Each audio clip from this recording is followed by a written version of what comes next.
drama, I would just like to have a Locoder postmortem.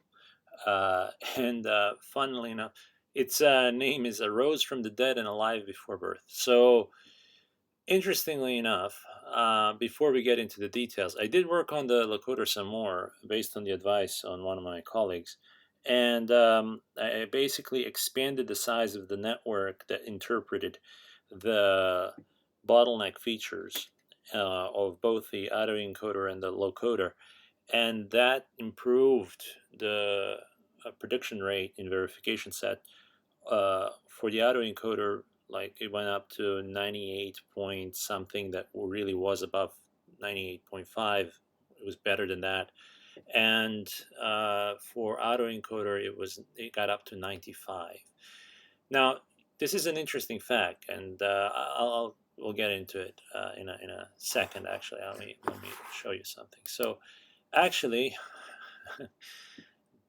when you have a good idea and you think you're the only one in the world, there's other people that are also very smart. In fact, probably smarter, that have a lot of resources, and they just have a lot of people working for them, computers that are much faster than yours, and they get some really good research done. So, okay, first the figure 98.5. That was supposed to be actually uh, just a figure that reflected like the result of autoencoder that was supposed to be my baseline. But actually, I didn't know it at the time. Alex Graves reported in his work, Associative Compression Networks for Representation Learning. He did pretty much the same experiment, and it was a 98.5 result, and that was state of the art then. By now, state of the art has probably moved on, but my experiment is not really very sophisticated. His is.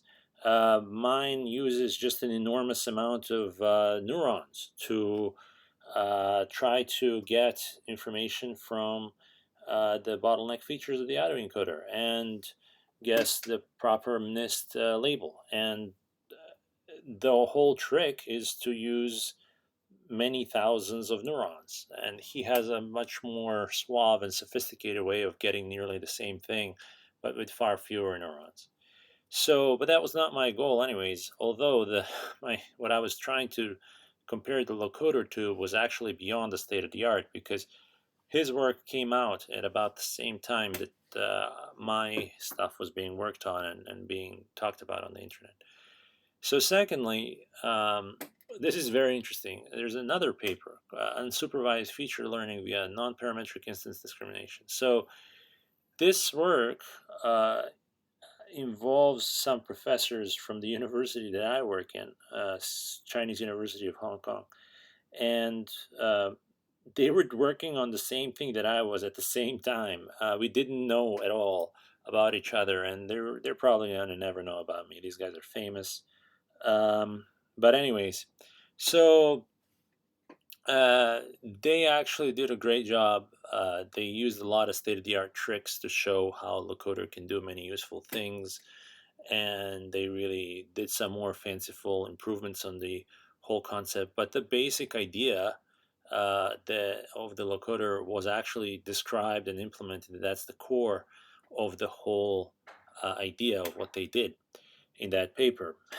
And the locoder is being received fairly well. I'm now seeing it in other publications being used. I don't know if it's really going to become one of the major ways of doing things, but I'm not going to get any credit for it. So just letting everybody know who has been following this at all. Yeah, just the research that I did wasn't so bad. It's just other people can do it a lot better and a lot faster with a lot better computers and well, a lot more insight from reading a lot more literature. So anyhow, that's it. That's what the whole story is about. Uh, Thank you for sticking around and watching this to the end. Okay, that is all.